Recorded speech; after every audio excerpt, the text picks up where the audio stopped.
Bonjour et bienvenue à tous. Alors je vous propose aujourd'hui de faire la première synthèse du questionnaire que j'ai arrêté à 58 participants, parce que j'avais dit à 50 mais en fait vous m'avez devancé en quelques heures. Voilà, donc on a dépassé largement les 50 et à l'heure actuelle on est à 72. Alors par contre on va pas se mentir, faire une synthèse de statistiques c'est pas la vidéo la plus extraordinaire que vous allez voir aujourd'hui, donc n'hésitez pas à vous équiper de popcorn, bière, coca, voilà, quoi que ce soit qui puisse vous divertir en parallèle de cette lecture que je vais essayer de faire le plus agréable qu'il soit.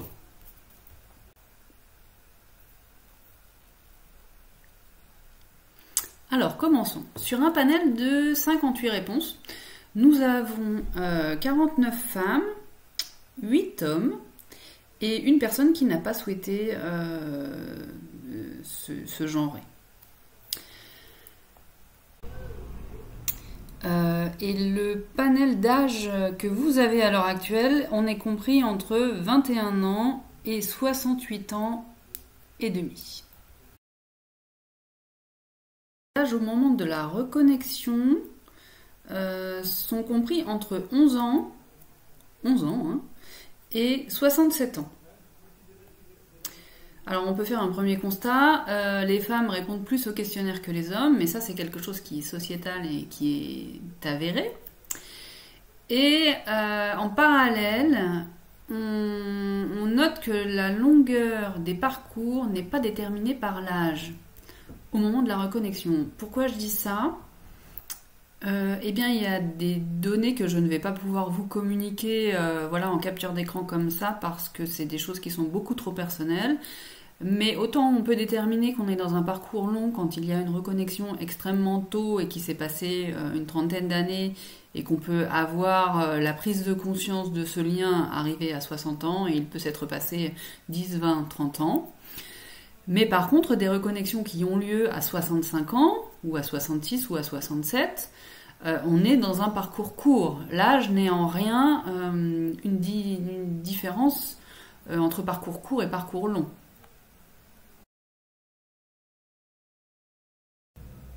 Alors j'ai rajouté cette question, les premières personnes qui ont répondu au questionnaire ne l'ont pas eu, donc ne trouvez pas ça bizarre. En fait ça m'est arrivé là de rajouter un peu des questions beaucoup plus précises.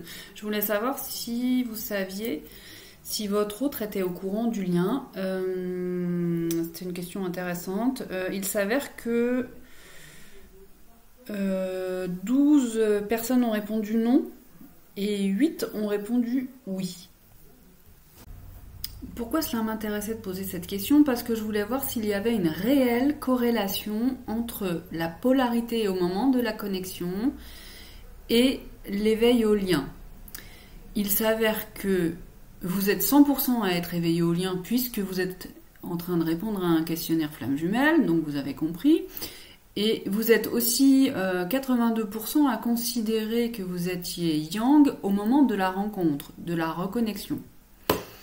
Donc, la notion qui circule de dire que le premier éveillé au lien est le runner, donc polarité yin, vient de prendre une petite claque. Car, de surcroît, vous êtes quand même une majorité à répondre non sur le fait que votre autre est éveillé au lien. C'est-à-dire qu'on a 100% des chasers éveillés au lien qui répondent à un questionnaire et qui savent dire que la majorité de leur autre, donc le runner, polarité yin, n'est pas éveillé au yin.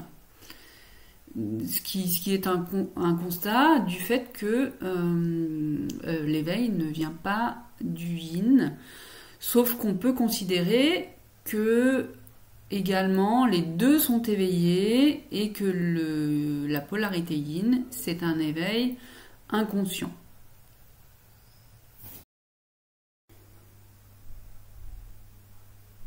Je tiens l'information que vous êtes 82% à vous considérer comme étant de polarité yang, donc chaser à la reconnexion de par vos réponses.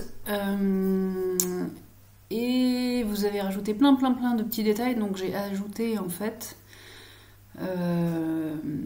voilà tout toutes vos petites remarques supplémentaires pour en arriver à 82% de personnes qui se considèrent yang à la rencontre, 14% qui se considèrent yin, donc runner, et 4% de personnes perdues.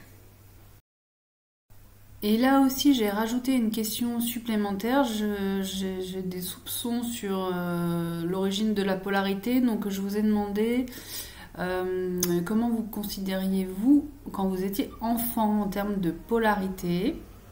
Donc, là aussi, les premières personnes qui ont répondu au questionnaire n'ont pas eu cette question. Et il s'avère que 75% des gens, donc des chasers qui se qualifient comme tel, se qualifient également de polarité yin. Donc la polarité yang à la reconnexion avec son jumeau est un enfant yin qui a dû s'adapter aux difficultés de sa vie en surdéveloppant sa polarité yang. Par survie donc.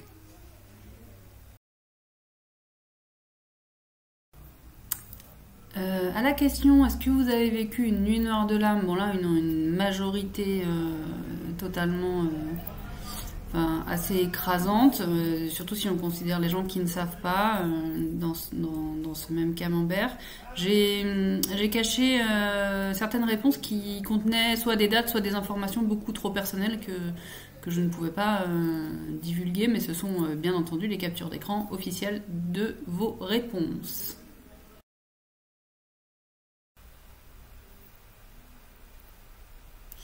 Êtes-vous toujours en contact avec votre autre? Eh bien là, on a le partiellement qui gagne de façon majoritaire, suivi du non et un petit oui. Ce qui est assez logique parce que du coup visiblement vous avez tous passé par la nuit noire de l'âme et la rupture de contact est un petit peu obligatoire.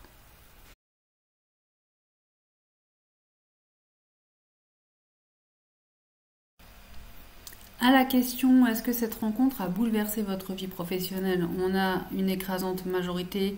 Vous n'allez pas trouver que c'est une écrasante majorité, mais en entendant la raison pour laquelle j'utilise ce terme, vous allez comprendre. C'est qu'on a tout de même une proportion de personnes qui ont répondu au questionnaire dans une tranche d'âge de plus de 60 ans. Et que du coup, de fait, cette tranche de personnes n'a pas été impactée au niveau professionnel. Ce qui me permet de modifier un petit peu le pourcentage et de le gonfler de façon supplémentaire au profit de bouleversements professionnels qui sont vraiment avérés. Bien sûr, j'ai fait la différence entre les personnes en parcours long qui répondent au questionnaire et qui ont plus de 60 ans à l'heure actuelle. Dans ce cas-là, l'impact peut avoir été avéré ou non. Néanmoins, les reconnexions passées 60 ou 65 ans, si les réponses étaient non, en effet, cette question n'avait pas de conséquences, puisque les reconnexions à l'âge de la retraite ne peuvent pas influencer le domaine professionnel.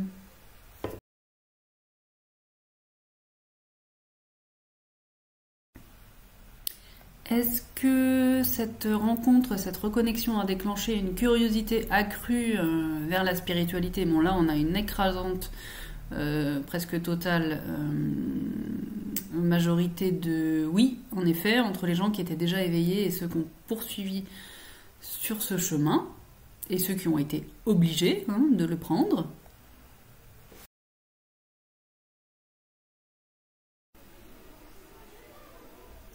Alors, concernant la question sur les différences notoires que vous pouviez me citer, en fait, sur ces fameuses différences qu'on est censé avoir entre flammes jumelles, eh bien, les réponses vont de absolument aucune jusqu'à des extrêmes crescendo. Je vous en ai noté les plus majoritaires ici. Ça fait partie des choses que je ne peux pas vous montrer parce que, bien sûr, c'est beaucoup trop personnel. Et je vous laisse en prendre connaissance. Donc Donc sans surprise, on a des différences de religion, d'éducation, de mode de vie. Les plus courantes sont quand même le fait que l'autre soit déjà engagé dans une famille. Il y a aussi l'homosexualité, découverte ou surprise. Et les distances géographiques qui sont soit raisonnables, soit extravagantes. Ce qui nous amène à notre quatrième constat, que les grandes différences considérées obligatoires ne le sont pas. Ces grands critères avec une différence d'âge obligatoire, avec quelque chose de crescendo à surmonter, voilà, peut ou ne pas être en réalité. Un binôme de flammes jumelles peut n'avoir aucune différence flagrante à gérer, tout autant que cumuler une homosexualité surprise, plus 10 000 km de distance géographique, puisse être marié et heureux avec 3 enfants.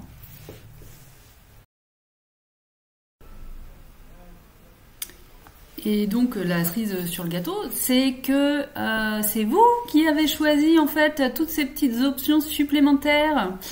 Je ne saurais pas dire du coup si c'est pour se rajouter des challenges supplémentaires ou si c'est parce que vous êtes à la 4250e réincarnation et que c'était pour rajouter un petit peu de piment dans cette réincarnation-là. Voilà, là, à ce stade-là, je ne sais pas dire quelle est la différence entre tous ces obstacles qui sont très différents pour chaque binôme.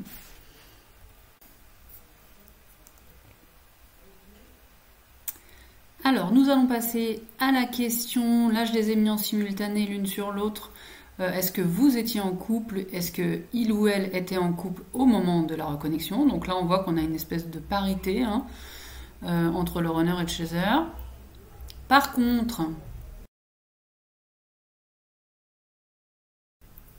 à la question êtes-vous en couple actuellement? Eh bien, on voit que le yin runner est bien en couple et que parallèlement le chaser ne l'est pas. Là aussi j'ai camouflé des réponses qui étaient beaucoup trop susceptibles d'être sensibles avec des dates entre autres.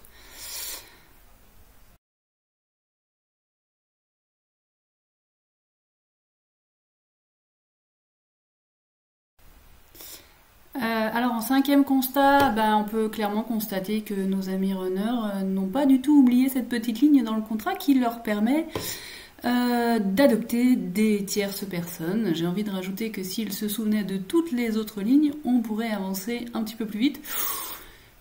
Mais là, je sors des clous, là je dis à voix haute, oui, bon, je vous propose une page de pub.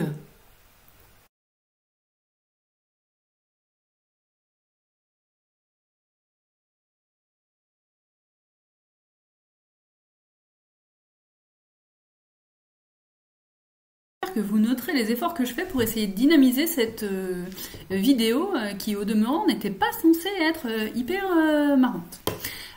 Donc revenons à la question où je vous demandais qu'est-ce que vous avez utilisé comme solution pour aller mieux. Et là aussi on a une écrasante majorité de consommation de contenu vidéo, voilà, entre autres. Je vous laisse lire un petit peu la liste.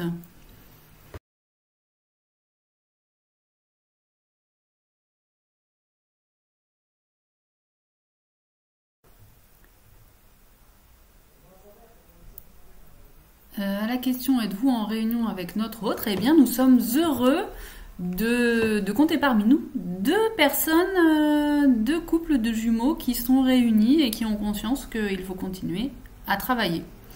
Et on a également une majorité de gens qui a compris qu'en effet, il y avait un petit peu de boulot.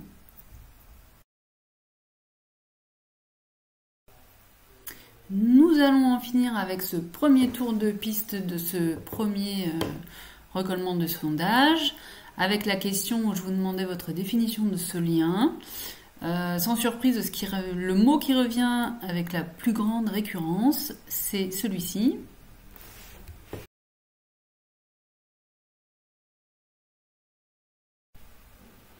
Mais ce qui est très chouette, c'est qu'il n'est absolument jamais seul et il est toujours avec plein de définitions. J'ai fait un petit, voilà, c'est vraiment vos phrases. J'ai pas pu toutes les mettre, mais en fait, c'est assez émouvant de voir que malgré toute la souffrance et malgré, voilà, malgré les challenges, les prises de conscience. Eh bien, il y a toujours beaucoup d'amour. Je vous laisse lire en fait toutes ces petites phrases. J'ai pas pu toutes les mettre.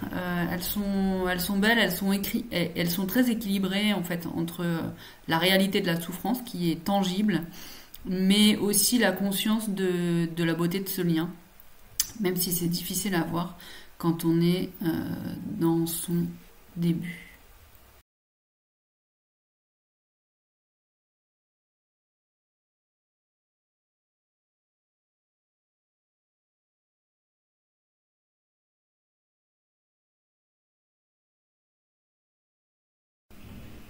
Il est l'heure de vous dire un grand, énorme, immense merci d'avoir pris le temps de répondre à ces quelques questions pour participer.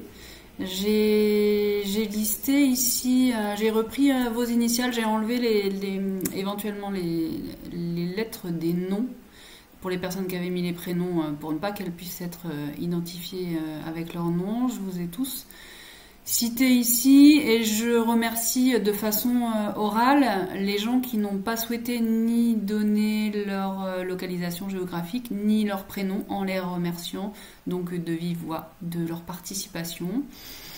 Vous pouvez voir que nous avons déjà une petite communauté internationale avec la France, Corse et Dom-Dom compris, le Brésil, le Canada, la Suisse, la Belgique, l'Espagne.